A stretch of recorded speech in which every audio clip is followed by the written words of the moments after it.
First of all, I'm so excited to be here. This is so cool that you guys have this space and this group and do this every month. That's amazing. So congratulations and thank you so much. I'm honored to come and talk. So yeah, I was going to talk a little bit. I don't really like talking that much about myself. So I was going to talk a little bit about sort of what I've done in my career and how the different ways that I've worked with filmmakers. And then what I really want to do is sort of open it up and hear from you guys what you're working on, what you're interested in, if you're working on films or if you're thinking about working on films, or if you have specific questions, based on what I've done and actually have a conversation, if that's cool with everybody. Yeah, okay, great.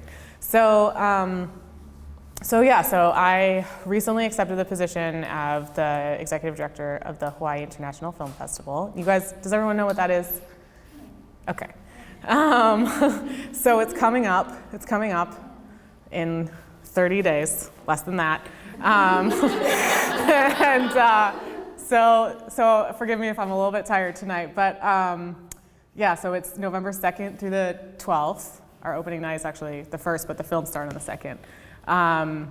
And we are super excited this year. We have a bunch of changes, not a bunch, but we have a couple of strategic changes as far as what films we're really trying to spotlight and get out there in the community.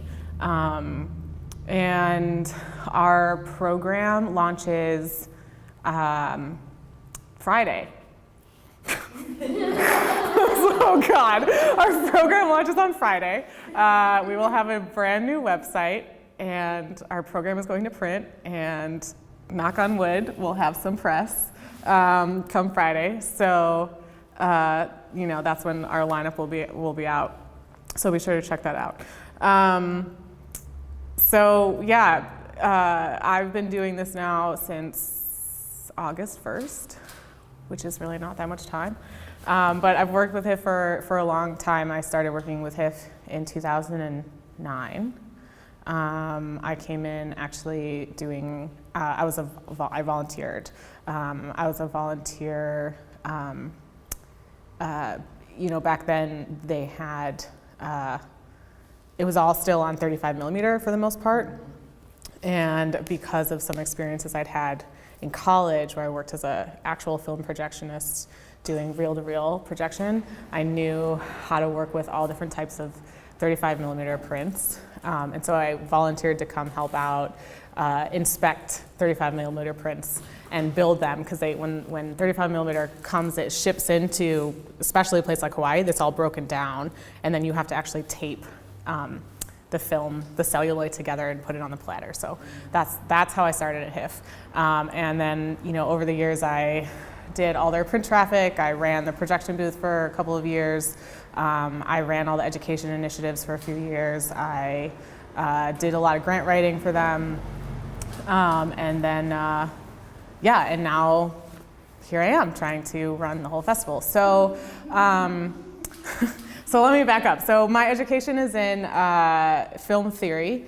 And specifically what I focused on was spectator theory. So what that means is, how people consume media and how people think about media and how it affects the way that they live their lives. So that's what I've always really been interested in. So how do people actually process and digest media, especially, over the last 15 years, the way that media has been changing so rapidly and the way that's been becoming the number one form of real communication, especially across geographical boundaries.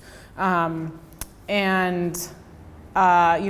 that in mind, what I really was studying was how people can actually craft films to have a more substantial impact, right? So how can you take what you know of the way that people consume media and then restructure the way that narratives are crafted to be able to have a deeper impact when people are watching your product. So that's what I studied. And right after college, I got a job working for Kartemquin Films, which is a documentary house in Chicago. They did the movie Hoop Dreams. They did the movie on Roger Ebert that came out a few years ago. They do a lot of stuff that's on Frontline, PBS, POV, ITVS. So my job at that time was essentially, this was before, some people in here that are documentary filmmakers might know about like impact producing, outreach coordination, that type of thing. This was back in 2007, 2008, and that wasn't really an industry yet. That wasn't really part of the industry yet.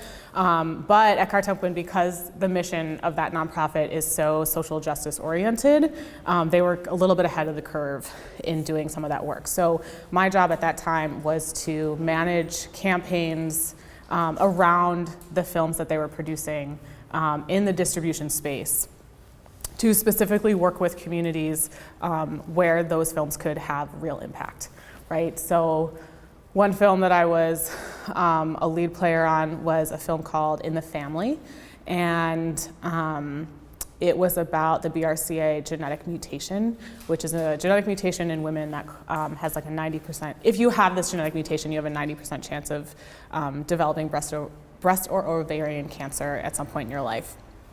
And what they found through the making of this film was that there was one company that actually owned the patent on the gene, okay? So that meant that company actually owned the rights to that genetic space and was the only company that could then create a test to be able to test for that gene mutation, which means that they could set the price of that test, which means that most of the population that was higher affected by that gene mutation, which were African American women and Ashkenazi Jewish women, which tend to be lower income, couldn't actually afford to get tested. So my job, which was really cool, was to lobby Congress to change the laws around gene patenting. And to use the film to do that. So how do we create enough stakeholdership in the communities that are working in that genetic, like scientific space to have an impact to lawmakers, to watch this film, to use the stories in this film to actually change the law. And that was in 2008. The law didn't change until 2013, but it was changed. And gene patenting is now legal, and that test is much more accessible for all women. So that's what I was doing back then. Then I came out to Hawaii, and I was volunteering for HIF. I got a job as the assistant curator of film and the business manager over at the Doris Duke Theater. That was back when it was the Honolulu Academy of Arts, and it was still two separate museums. So I worked there to kind of on the opposite end, right? So I had been working with filmmakers on how to get their film out to communities specifically. And now I was in a space where I was working with communities and figuring out what films they wanted to bring in. What were the conversations that were happening on the community level, and what were the films that were coming out that were kind of speaking to those conversations, and how could we provide better programming for audiences in Hawaii. So we had some really great screenings during that time. Back then I was running a program, it was like a Friday night program, and we would bring in guest speakers and from Hawaii and different organizations to kind of talk about the films that we were showing, heavily documentary, but also narrative as well. So I did that for a number of years, and then I moved back to Chicago in 2012 and worked with a company called Chicago Filmmakers, and I was their program director. And Chicago Filmmakers is a nonprofit, kind of similar to like the type of stuff that Hawaii Women in Film and the Hawaii Film Collective does. We served the local community of Chicago that were, either emerging or trying to break into the film industry, or just curious about the film industry and thinking about how to get involved through a series. We had weekly classes. Every night there was a class, like editing or how to write grants or, digital cinema 101, that type of thing. And then we had screenings every week. And we also ran a grant program. So I was funding web-based videos that were coming out of the city. And so in that space, it was really working with like emerging level filmmakers in a new way, and learning about some of the challenges around, you know, how to craft a distribution strategy, how to get, you know, first you have to go through all of the trouble of actually making your film. And then after that, you're like, yay, it's done. And you're like, well, actually, now your work is just starting. You know, how do you actually get your film seen? You've spent years making it, and you don't have some big company or some big investor behind you. So how do you, as one person or maybe a team of 3 to 5 people, actually get your film out there in the world? So I learned a lot in that space around sort of independent cinemas across the US and how that works, and micro cinemas and those types of distribution and exhibition environments that were really supporting, you know, the very emerging or the first-time filmmakers that maybe didn't have a record behind them and couldn't break through into like larger spaces because there is so much media just out there. And then I went back to Kartemquin and I worked doing similar work that I was doing before, except I was basically managing all of the people who had the job that I had. So now I was sort of like managing and training outreach coordinators and impact producers at Kartemquin. And so it was working at a higher level of strategy with the filmmakers there to figure out, you know, really high level how to make those connections in the communities, both on a community impact space, and then as well, you know, how to combine the community impact with the distribution, so you were actually doing both at the same time, and they were actually complementing each other and making both aspects of your distribution strategy stronger, right? So a big question that we would always ask filmmakers when they came to us, and it sounds so dumb, and I'm gonna say it, and you guys are like, oh, that's lame. But I would really love, if you are working on a film, to think about this. We would say, what, you know, and people, you know, filmmakers would come to us. It was me and one other guy who his job was specifically marketing and distribution specifically. And I was like outreach and community. And we would say, what are the goals of your film? Like, when your film is done, what do you want it to achieve? Like, what do you want to achieve when this film is done? And that's like such an obvious question.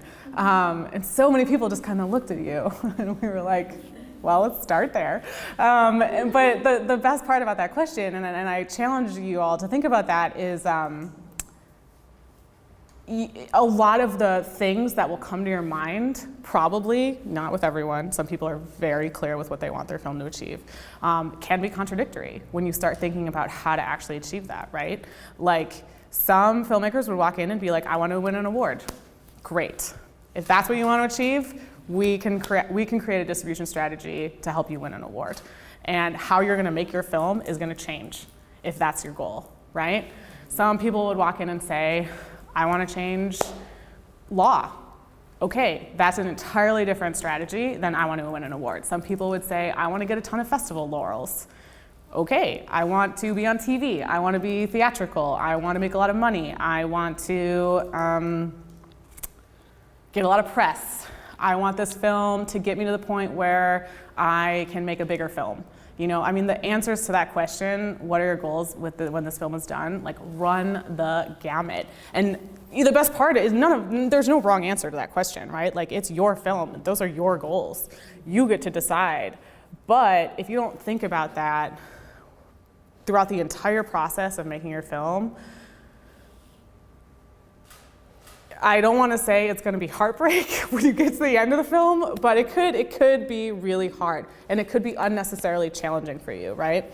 So the other thing, you know, caveat, is that a lot of times throughout the making of the film, especially if you're working in the independent space or you're working in the documentary space, and it takes 5 to 10 years, your goals might change. And they might change drastically, and that's okay. It's just a matter of having the space and creating that space for yourself to check in and really understand, like, this was my goal a year ago, and now throughout this process, like, I have different goals, and now I have to change the way that I'm doing everything sometimes to be able to achieve those new goals. And that's a hard conversation to have with yourself, especially after you've invested so much time and so much energy and so much money into a project, right? So that was my job. A lot of people were not big fans of me, which is okay, that's okay. What? Means you're doing. Yeah, I was doing a good job. You're gonna hate me, but I'm doing a good job. So the best part about that job was that I was able to work with filmmakers who had a variety of different goals, and some filmmakers really wanted to just be on television or get a lot of accolades, and that was one thing that I worked on. And then other filmmakers were just like enamored with the subject or their characters or the issues, and may never make another film again, and that's fine. And I would say that all of the films were really successful in their own way. So that's something I'd love to talk to you guys more after I shut up in like 2 minutes. What are some of the goals that you're trying to achieve with the projects that you're working on? And then after Kartemquin, I worked with the City of Chicago Film Office, which was a very different experience, having worked in nonprofits up until that point for my entire career. And with the film office, Chicago is in this really interesting place that is not actually too different from Hawaii. Hawaii, I think, is just a little bit smaller scale because it's an island, and Chicago is giant, where there's a lot of production happening in Chicago. And there's a lot of different types of production. There's a lot of TV, there's a lot of movies, like Transformers. There's a lot of independent film, both locally grown and that comes in from LA and New York. There's a lot of web stuff. There's a lot of really diverse content and people doing really interesting things. And so my job with the city was essentially to raise the profile of what was happening at the local level in Chicago. And so how do you do that on a national scale? And how do you start to bring more awareness to the people who are living and working in Chicago in the film industry? Which sounds easy, but is actually pretty challenging to do. And then at the same time, because there was so much production in Chicago, and so much of that production revolves around union availability, part of my job was to sort of administer programs working with nonprofits to train the next generation of who was going to fill those union spots. In Illinois, the tax credit in Illinois, which Hawaii doesn't have, I've already started like putting little trickles in ears, is that there's a clause in the Illinois tax credit that to receive that tax credit, they have to prove that they did due diligence in hiring at least a third of their crew and cast and office workers to be women and people of color. Locally. And part of the response that Illinois was receiving was that there weren't enough qualified candidates of women and people of color. And so I had the awesome job of creating programs to start training women and people of color how to work in the film industry so that that couldn't be an excuse anymore.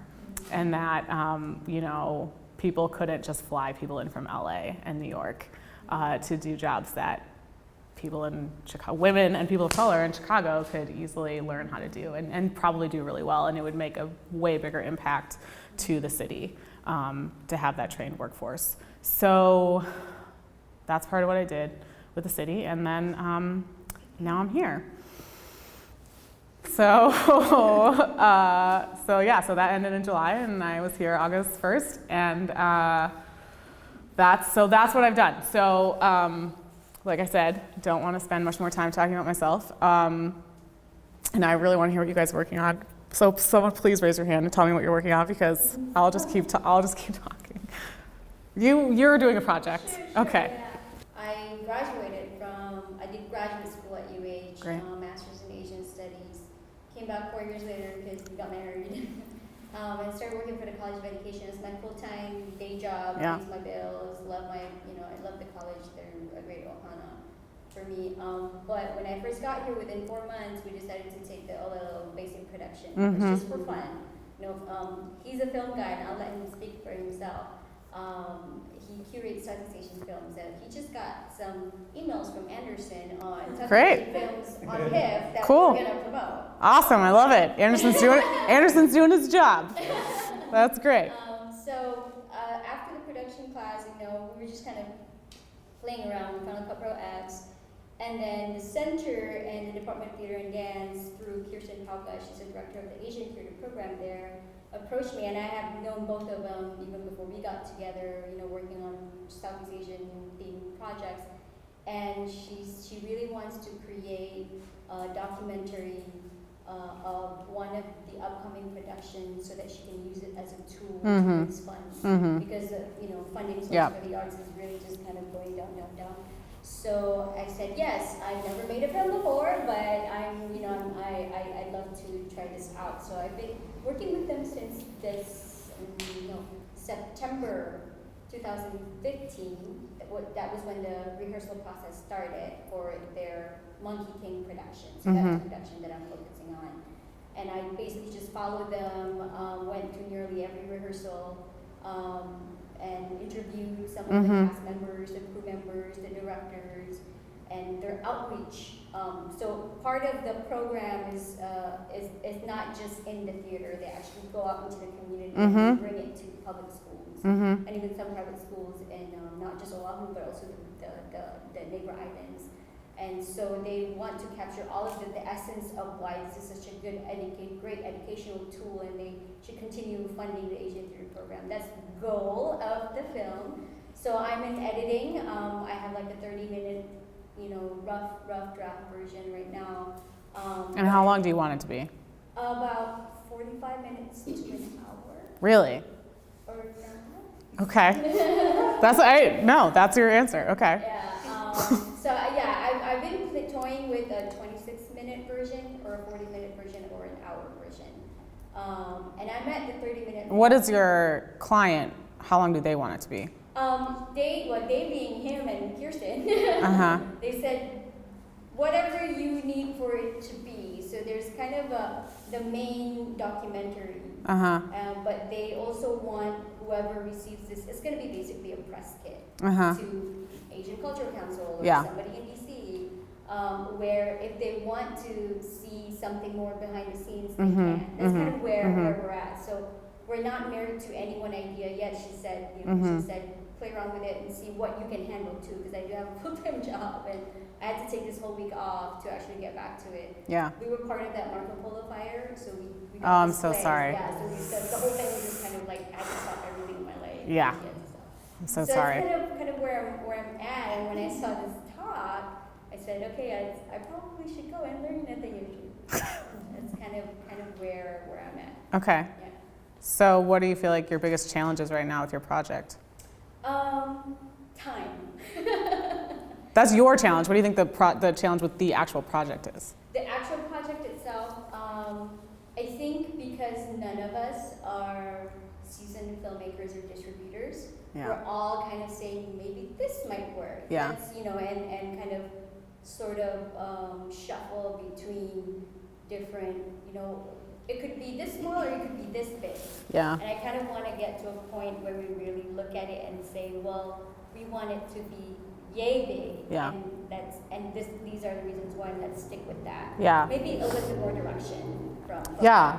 So I think what's really cool right now in Hawaii is that there are a number of nonprofits, and I know yours isn't a nonprofit, but organizations that are sort of using film. I mean, this is all over the world, right? But I've seen it in Hawaii since I've been back, to, fundraise and then also raise awareness. And those are similar things, but they're different. And I think that you know, I've seen a bunch of different organizations that are like, oh, check out this film, you know, that we did to raise awareness about a new program or fundraise, and I think that's really cool because, you know, it's getting film out there in a cool way. It's employing filmmakers locally, which is great, and it's sort of a more intimate way of telling a story, right? That's impactful, but also a little bit more personal and individual. So I think, you know, I have not seen a fundraising film that's 45 minutes long. I would, I'm sorry, I'm going to give you advice. I don't know, it wasn't asked for, but okay.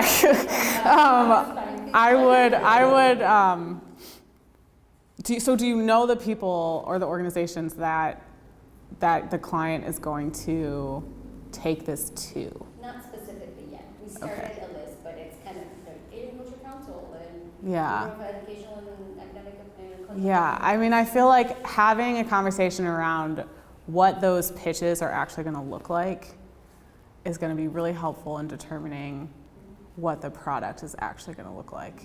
You know, are they going to talk to these people for an hour and then leave them with a DVD? Right. That's a whole different situation than showing a 10-minute film and then pitching for 30 minutes and having a conversation. And that, like, you need to know, like, you can't do your job well unless you know how they intend to use this film. I mean, I understand you're in conversation and you're all really flexible and that sounds great, but at a certain point, you're not going to feel successful if you don't deliver something that works for them. So you need to know what their plan is to be able to deliver something that they're happy with.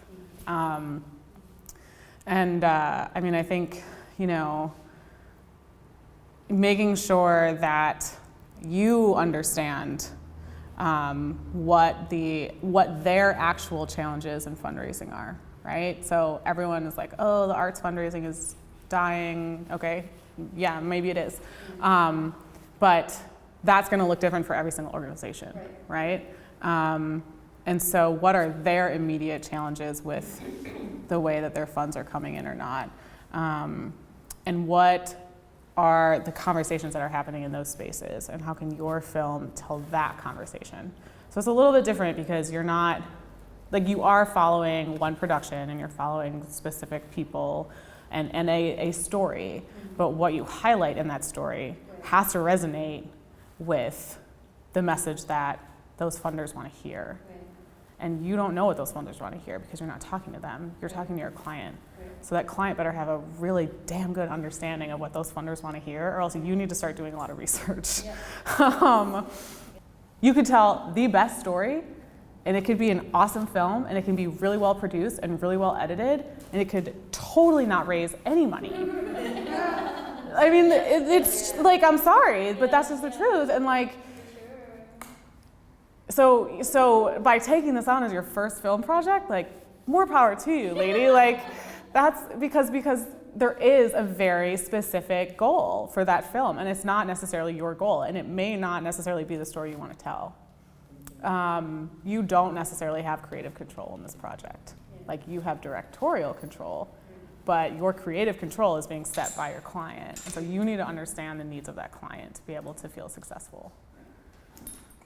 Oh, thank you. These are, you really drew some lines for me because it was just super fuzzy up until like 2 minutes. Yeah, and honestly, like that's not even just something that happens in that type of space. Like, I've worked on films that are commissioned by television, you know, and sorry, this is gonna be horrible, but this is why I don't work in production anymore, because, you know, I've seen films that I have personally just, like, you know, I'm someone, I put my heart, like, out there, right? And I'm like, I love this film and I love these characters. And then, you know, you sit in these meetings with these television companies and they're like, well, that's not gonna sell to our audience, you know? And you're like, what?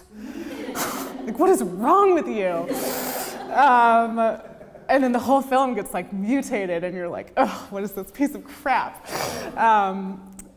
But, you know, they know their audience and they're paying for it. So You know, that's what happens. I mean, and that's not everywhere, right? Like some people that commission films are totally like, you're the experts and make whatever film you want, which is just as challenging for entirely different reasons.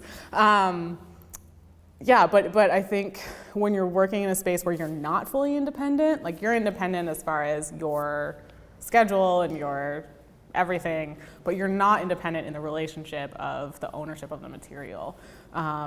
And so you don't necessarily have the same type of flexibility as someone who's like totally independent and is like, I want to tell my story and I will find someone that resonates with to latch on. So yeah, those are just some of the types of conversations that if you have now, it's going to save you a lot of time, you know, after you cut this 45-minute film and they're like, well, this is useless.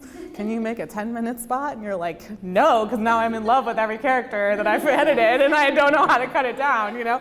So yeah, so that's, yeah.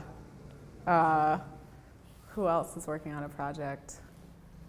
Yeah. Hi, so my name is Raya Salter. Hi. Some of the folks here I've met before, hello, and some not. So my background, I'm actually an environmental advocate. Cool. But I have been executive producer of a show that is called Aloha Green Hawaii that I've partnered with East West Center and also K5, so that's the television here.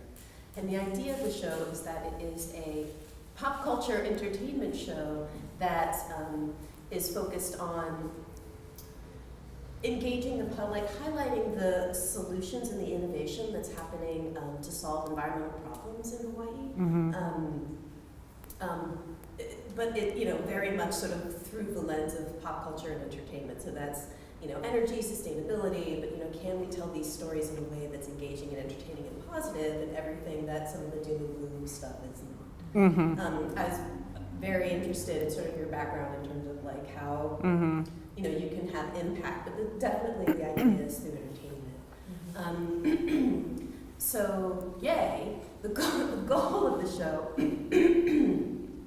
is to engage the public and elevate a conversation about the environment and climate change, and islands in particular, and share stories with other islands.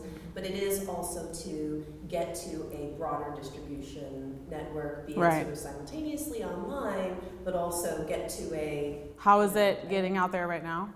Well, we are literally like, I'm raising funds and going into production, so it will be on local television here in Hawaii. Oh, Lalo? In K5. K5, okay. Which is like yeah. Quarantine, everybody knows. Anyway, in March. So the idea is, you know, can I get this show on the local channel, get some eyeballs, have a complimentary online presence, and hopefully leapfrog to a broader distribution space with this message about islands and the environment and climate change that's sort of trying to be sneaky and entertainment oriented. I wanted to come and tell folks about this project because that's your job. Well, but that's my job. But you find yourself surrounded by boys in this, you know, and they're wonderful, and like, you know, I feel like I've engaged many, and it's all about using like local talent in front and behind the camera. And it's amazing how quickly you find yourself surrounded by men, and that's great, but I was like, okay, you know, we see if we can change that. So one of the reasons I came here, so if anybody is a filmmaker or likes to work on things, and, you know, please talk to me about, you know. And of course, the other major challenge is, you know, just the fundraising. I mean, you know, as the executive producer, I've been hitting up all the usual suspects that make sense to do that. But after, I guess, telling that story, I mean, gosh, you have a wealth of experience in terms of, you know, how to craft impact, you know, message-oriented stuff, and about how to distribute it, you know, and get it out there effectively. And you may even have some ideas in terms of who on the mainland. That's something whenever you're out here, as you know, you struggle with in terms of fundraising, like finding those folks in the film space or the entertainment space, or just people who would be willing to support or would be interested in this type of programming. So that's a lot. Yeah. But I'll stop. No, I think, well, first of all, your project sounds very cool. And I would have a million more questions around like how many episodes and what's the length and you know, different, half yeah. hour, Okay. 26.5 minutes Yeah, after ads, and ultimately 13 episodes, but just going for 6. Yeah. Low, you know, skinny as possible budget. Yeah. Ambitions of, you know, doing an episode in Jamaica, doing, you know, Yeah. doing an episode in Yeah. Samoa. But, you know. Yeah, I mean, I think you're in a really cool spot, right? You're sort of like the opposite of the other cool spot that you're in. But that, you know, you have this freedom because it's your project to really listen to the conversations that are happening in that space. And I think that, and this isn't everyone's advice, and I know that, but having worked with emerging filmmakers who are trying to raise a lot of money for projects, sometimes it works to approach organizations more from an angle of tell me about, like, wanting to know what their stories are and sort of the challenges that they're facing. And, you know, I think that I'm going to use the term creating stakeholdership. And I think that creating stakeholdership in your project in a way that's a lot deeper than financial can potentially benefit you in bigger ways, right? So how do you plug into the issues through people or organizations in different spaces and use what their challenges are and what their stories are? And you might find that across the board, everyone's dealing with the same thing, right? Which is going to make your job really easy as far as how you craft that series. You might find that across the board, everyone is dealing with totally different problems, in which case you have an opportunity as someone who's creating a series rather than one film to chop that up, right? And dedicate maybe one show to each story that you're hearing, right? So, like, I worked on this film with Kartemquin about the homeless youth epidemic in Chicago, which is something, you know, that Hawaii definitely has. And it was really interesting because the filmmaker started the film because she was she worked at one of the schools and was noticing, like, transient youth, teens in the schools, and got really invested in the issue, and then, you know, had a filmmaking background and decided to make this film about it. And so one of the first things that they did as a team was start to talk to all the service providers for transient youth, start to talk to the larger nonprofit organizations locally and nationally that served transient youth. And what they quickly realized is that all these organizations in Chicago, which is a big city, but it's not that big of a city, had never all come together and sat at a table together and talked about it. And so they were all looking at each other as, like, competition, right? For resources, for funding, for marketing, for donations.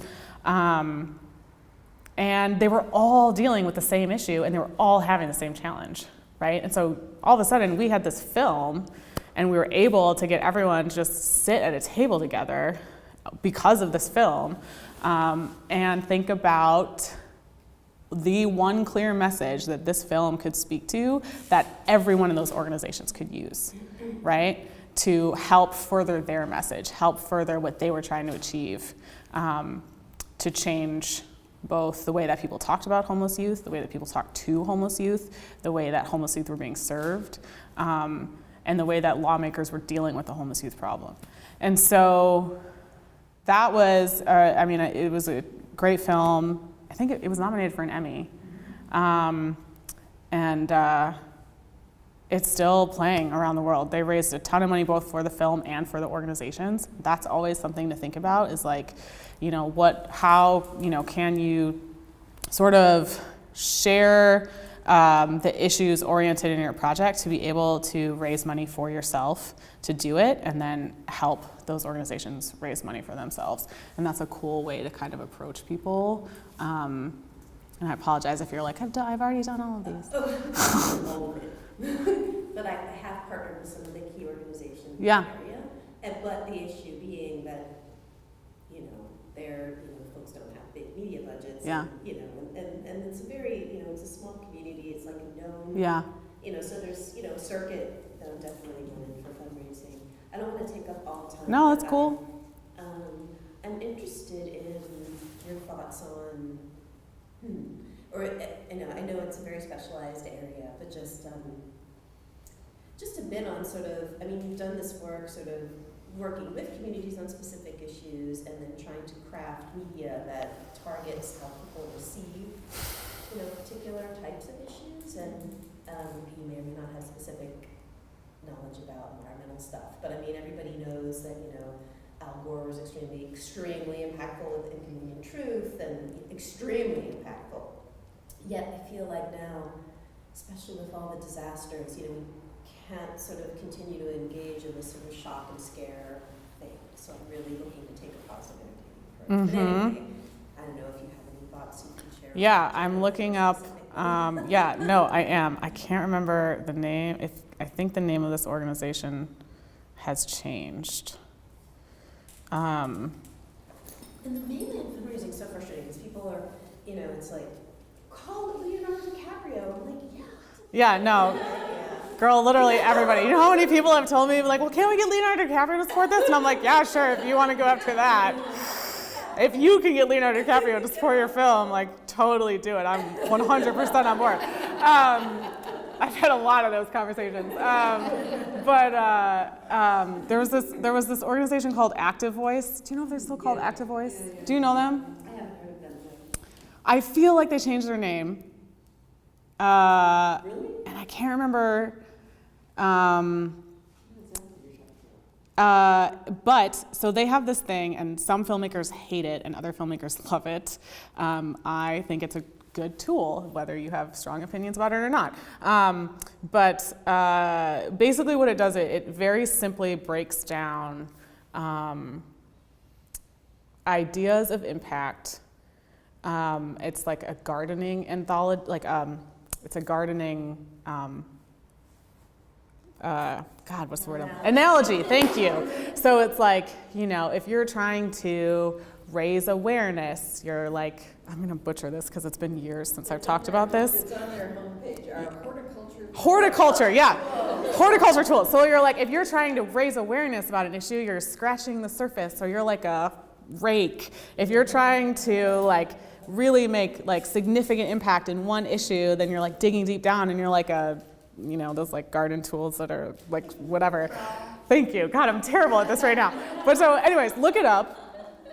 It's really, it's Active Voice. So it's very overly simplistic, but if you don't think about it as anything but an overly simplistic way of sort of plugging in your challenges to how you need to talk and think about it. Because that's the thing, a lot of films are like, I want to, raise awareness and also change very specific legislation. And you're like, well, those are two completely different things. And you can do both, but there's a strategy to both, and you have to know that you're doing both and that those are different things. It's like, I want to raise conversation, but also the broader distribution. Right, so you're trying to actually shift conversation. Yeah. And you're trying to actually shift perception, because people already know about the issues that you're talking about, but you're trying to shift the way that they're thinking about it, right? So that's a little bit different than raising awareness. And you're trying to, so that's sort of like your impact goal, and then your distribution goal is a little bit different. You're trying to get wider distribution. So being able to kind of map out and chart out, the different areas of what you're trying to do can be a really useful tool. It's already been, just hearing, it's funny, just being reminded about them, being specific about goals is already super helpful. Yeah. And I would say not so much shift, but shift to empower, but Yeah. yes. Cool. Yeah. Yes. I'm Gloria Moreland. Hi. I was raised here in Hawaii. Hello. And went to college in Washington, D.C. and stayed in D.C. in media, and I just finally moved back home.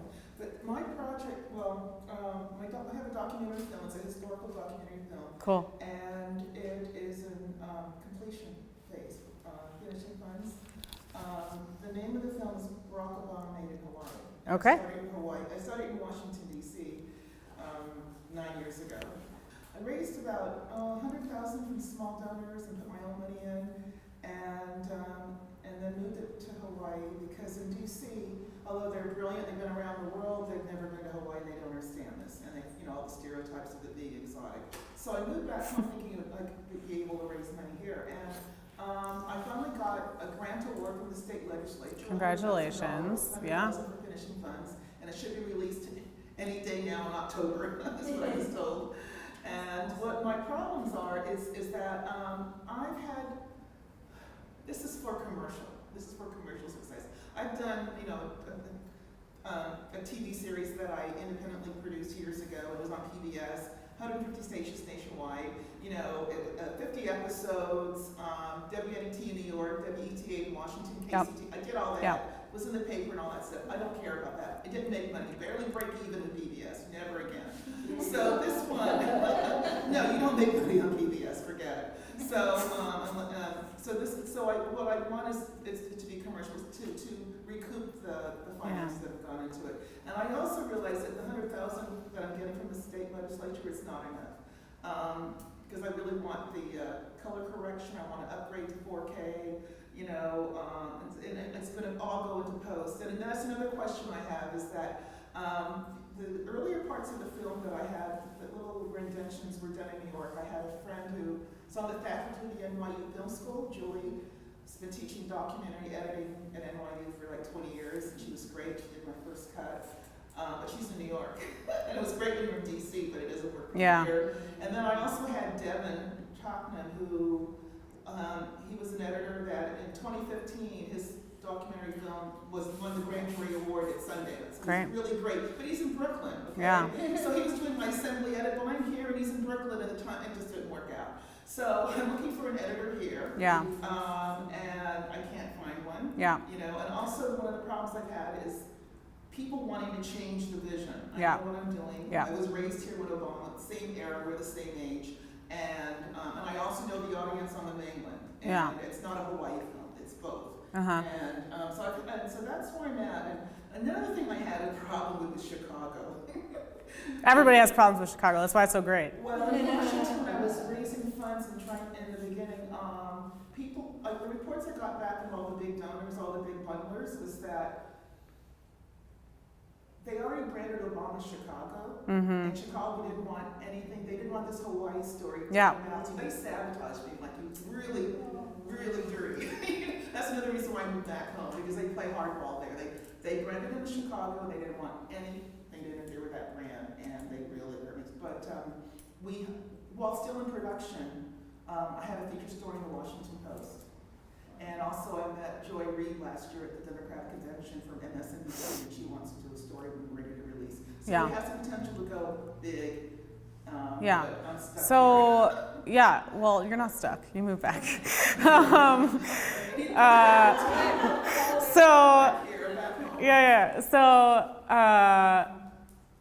Wait, okay, so you're saying that you want it to be commercially successful, which is totally valid, but I don't understand. They always do. They always say that. Men always think of money. Women don't. Women filmmakers never do. I think some women in this room might disagree with that. That's all I talk about. But, I think you say you want it to be commercially successful, but then everything that you're saying after that is that you're getting donors for it. So you want it to be commercially successful, but you don't have investors in it? I did get investors, but here in Hawaii, it's different. They only invest. It's really hard to find investors in Hawaii. I have small investors in Washington. They're mostly lawyers, locally attuned lawyers who've never been to Hawaii, so it's really great. Yeah. But they're small donors, and the big donors here, I haven't been successful with donors here in Hawaii. And they've all donors are investors because they're investors. Okay. They told me.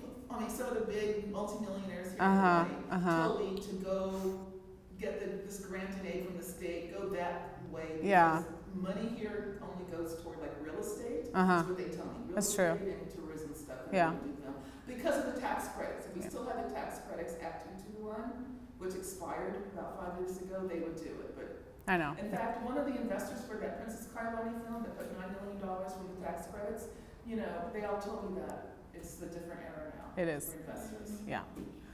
I mean, it sounds like you know what your challenges are, and it sounds like you have different challenges. You're trying to raise money, which if you're trying to raise money for a commercially successful film, Hawaii might not be the best space to do that in, right? You might just have to go to LA.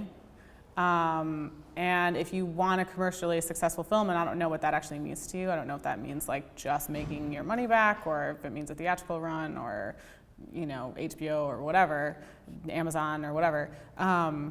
You know, I think there are a lot of different ways to do that. And so you could either sell it right now to, yeah, so I didn't think you wanted to do that. So, you know, you could, so what you're trying to do is make, I would love to have participant media as my distribution. yeah, so what you're trying to do is make your story and the vision that you want to tell. You're trying to find someone that's going to buy into that, which is really hard. And that's a lot harder than just selling someone an idea and then making it their vision, which is what most really commercially successful. Potential investors who want Yeah. to change the story. So have you talked to participant media if you want participant media? Well, they said after they see the final, they want to see the final finished film. Have you talked to other filmmakers that work with participant media? No. So that might be a good place to try next. You know, who is participant media? And they work with independent filmmakers. Right, I know some that have worked with them, yeah. And like reach out to those people, because they're gonna know, your story and what you're trying to do is gonna resonate with them, right? And they're gonna be able to help you get in the door. And you know, I think participant as a company tends to work with more established filmmakers. It sounds like you have some experience under you, so that will help. But I would say if you're very clear that you want this to be a participant project, and also participant doesn't, you know, they'll buy into your project, but then they're gonna shop it to television, right? So it's not like an automatic deal when you sign with participant that it's gonna get out there. You still have to go through that process of shopping it to channels, which is like a whole nother thing. I don't think I want to do channels. I want to try theatrical first. Okay, then that might be easier. That might be an easier conversation to have with participant. But you know, if you're sitting here telling me like that's what I want, which was super clear, that was like the clearest thing that you said, then you right now stop editing, right? Like stop working on your film and start getting in the door with participant media and start talking to whoever you can to get you in that door and have that meeting.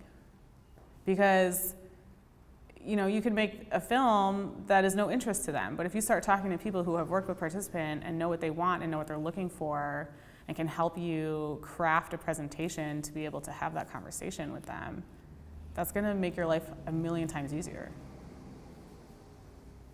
Yeah. So, do a brief what's participant? Participant Media is an organization out of LA that it basically like funds and comes on as a producer or executive producer to different independent media. So varies wildly from you know, independent documentary to like they produced like that. They're all all the films that they work on are like somewhat social issue based. So whether they're mission oriented films or just films about social issues, like they did that film, God, years ago that like was really big. It had Matt Damon in it. And it was about fracking. Do you remember what I'm talking about? So they'll do like big. They did like Food Inc. They did Food Inc. Inconvenient Truth.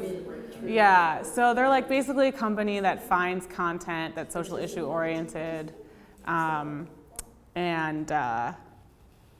gets it out there, and they fund it.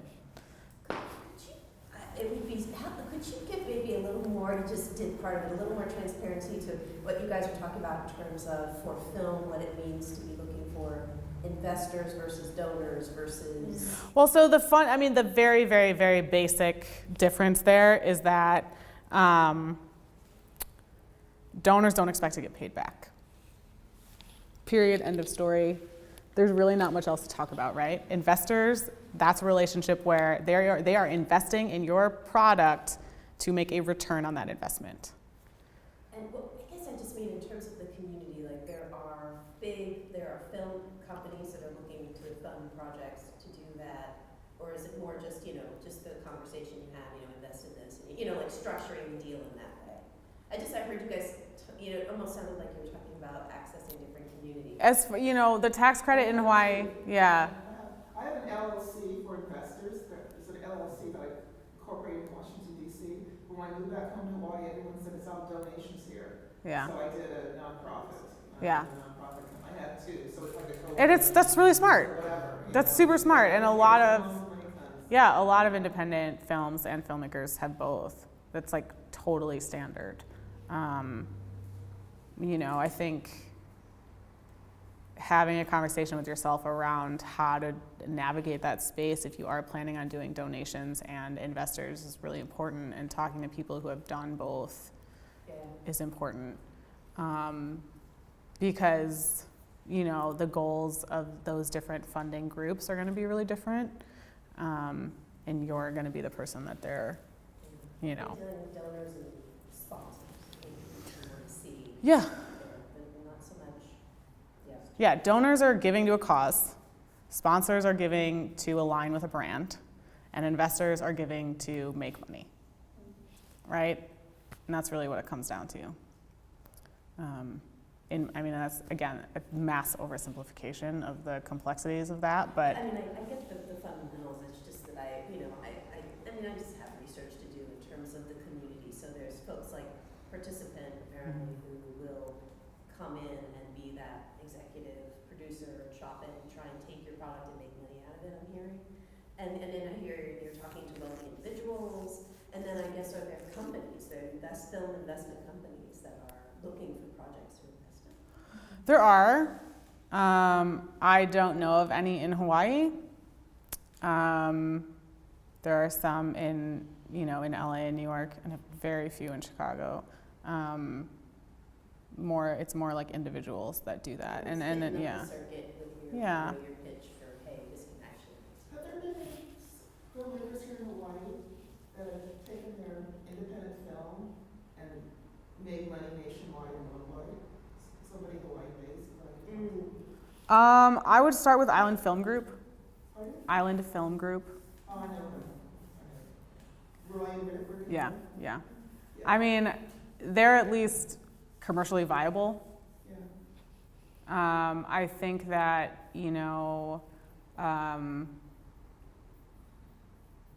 most of the content coming out of Hawaii right now, all the key players. You've been here long enough. And it's not necessary. I think that everyone is like at the precipice of making that happen. Because Washington, D.C. is a documentary capital. I know. And here I'm like, oh, God. I know. I don't want to surf and flick, It's like, I'm not into that. So. Yeah, there are plenty of very commercially viable surfing films that have come out of Hawaii. Very, very much, a lot of money in that circuit. But, again, it's like knowing your audience and knowing who's connected to that audience that has money. My audience would be the women that march in the Women's March nationwide. It's the resistance. It's the Obama coalition. I think, and I think, 6 million Americans voted for and there are a million documentaries right now that are hitting up that crowd, right? A million. I know of like 10 off the top of my head, and I'm not even working in documentary anymore. So that's a challenge. Everyone is after that space right now. How do you stand out? What do you have in your film that nobody else has? You don't have to answer that. Don't give it away. But, okay, so like that, but that's your angle, right? Like, because there are a million filmmakers that are taking up the cause of the resistance. I think people would argue with you on that. So what do you have about Obama's Hawaii story? I mean, there are a million films about Obama. We're showing one at the film festival, And what part of Obama's story? And why is Obama even relevant anymore now that Trump is in office? Like, these are all the questions that you have to be prepared to answer. I'm not meaning to give you a hard time, but it's like, that's what people are going to come at you with, and like, that's what you have. Like, why is another film about Obama pertinent right now? Well, one of my potential backers who's from a family that's been here a long time, she said, it's the private life of someone famous. Like, there's always room for another Kennedy film. Yeah. Everyone wants. Well, and then if that's the film you want to make, don't go to Participant, go to like MTV. Like, you know, what do you want to do, right? What do you want to do? Do you want to make money? Do you want it to be on, you know, like? Nobody watches MTV. But those are the conversations. Those are the conversations, and those are not easy conversations to have. And I do not envy you right now. But I think what you're doing is going to be really cool, and I look forward to seeing it. Hopefully, you submit it to the Hawaii International Film Festival. She's like, no way in hell am I submitting it to your film festival. Okay, other people. We still have like 10 minutes. Yeah. Oh no, actually, I was just gonna have a suggestion for her. You could add to your film and do like a backstory of Trump and how he grew up, and you can compare it to like monster versus the main. No, don't do that. Don't do that. Don't do that. I'm going to tell you not to do that. That's a film you don't want to make right now. You know, I had a For the film that's out? Yeah, I did a film premiered last year at the film festival. Initially, it's been an 8-year-long project. Yeah. Shirley's been working on it for 5 years before it came out. So when it initially started, it was like the goal was this is a PBS documentary film. Yeah. I was like, Cool. and then You made I it. didn't get any PBS funding. And the film kind of grew larger in scope, and then we had a 75-minute cut, and it was, Anderson loved it, and it got in the film festival I heard great circuit. things, So now yeah. it's like been making its rounds in the film festival circuit, and I've just started educational distribution. I really feel like that's where it will live a very long life, because it's about Who are you doing that with? a lot of different historical subjects. It's about women's history. It's about Who are you doing your educational distro with? New Day Films. Great. New Day Films is a distribution company that sells to the educational market, but it's made up of filmmakers. So it's a co-op Yeah. where you have to put in work as, you know, to keep the company going. But you also have a lot more control, and you also recoup more of the money. Most educational distributors take 70% of the net of any educational sales. And educational sales really, like most library sales are like $200 to $300 for a DVD. Now a lot of it's just streaming, but they'll pay like $100 for The rights 1 to year's use. Yeah. license to stream versus like an Apple iTunes sale is $5 to a home person. So you really, as a filmmaker who I funded the whole film with donations, right? It's all nonprofit donations. So this is really the only way to recoup some of my deferred salary is through Yeah. educational Yeah. distribution. So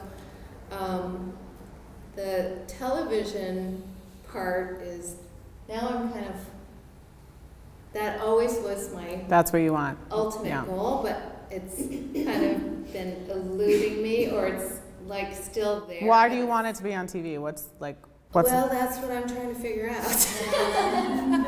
Because it was always my goal to right? begin Well, with. because that's what's shoved down your throat as an independent documentary filmmaker, is that PBS is like the holy grail of getting your film out there, right? But there's a lot of different reasons why people want to go the PBS route. So what's yours? Well, my hope is, one of the things is that I feel like it will reach audiences that Okay. wouldn't have seen it Yep. otherwise. That's true. And then the other thing is, I'm not sure this is true or not, is that I hope that it would boost educational sales, because Right. you know, Yeah. people who in Idaho who Right. I'm not going to get to on the film festival circuit Right. might see it on television, and a Yeah. professor there might say, "Oh, that would be great for my class." Wouldn't Yeah. otherwise know. So have you talked to your local PBS station? Yeah. How have they been supportive? They're very supportive, but I'm also talking to the Minority Consortium Minority for Consortium. Asian American Media, Cam? and they would rather it get packaged already than to do the work themselves. So it's sort Through what, like Nova? no, through CAM, like to have it all packaged and vetted Yeah. through net, Yeah. NET. Yeah. Okay. Yeah. Well, I mean, So, it's just like, we're talking about. But goals Cam and didn't fund stuff, it? So just wanted to Cam share. didn't fund it? No, they didn't, but they're offering, Money to go through the APT acquisition, route, which yeah. is not really acquisition. Yeah. It's like a contract, they're Yeah. offering a contract. Yeah. I mean, a lot of filmmakers go that route. And if your goals are to get it on PBS and to get it seen, that, it'll probably be on the World Channel. You can do, if you have the capacity, you can make that work really well for you, right? Because you can still have a whole campaign around the PBS broadcast and doing all of that. And that's not a bad route. And I know filmmakers that have gone that route. Sometimes it can be cost prohibitive, because it sounds like you've sort of like navigated some of that, because some filmmakers, if they work with their local PBS station, have to actually pay to do that. But it sounds like Cam is offering, I don't know what the nuances of the deal are, but if you don't have to pay to get it out, that may be a good way to go. Have you tried acquisitions through some of the PBS series, like POV and ITVS, direct acquisitions? POV turned down like an early cut. Have you but gone I back? haven't- I haven't, that's the other thing, like we'd have to really chop it from, it's 75-minute. Yeah. We haven't done that yet. She looks at her editor. You're like, oh. Yeah, I mean, they'll still watch a 75-minute cut. ITVS and POV both do acquisition purchases. They may put it on secondary channels, but then they will do the outreach to the national outlets, right? PBS is a system that no regional PBS channel has to show any film, right? So what you're doing when you're buying into those programs, whether it's POV or APT, is they are going to each station. Whether through just a package or, they have people that are calling each stations to get those stations to air your film, right? Like if something is showing in WNET, like a station, the local Kansas station doesn't necessarily have to show that film. And that's why those series are so important. And that's why a lot of filmmakers decide to participate in that collective of curated content. It's because it's easier to, or not easier, but it's more effective to sort of like join forces.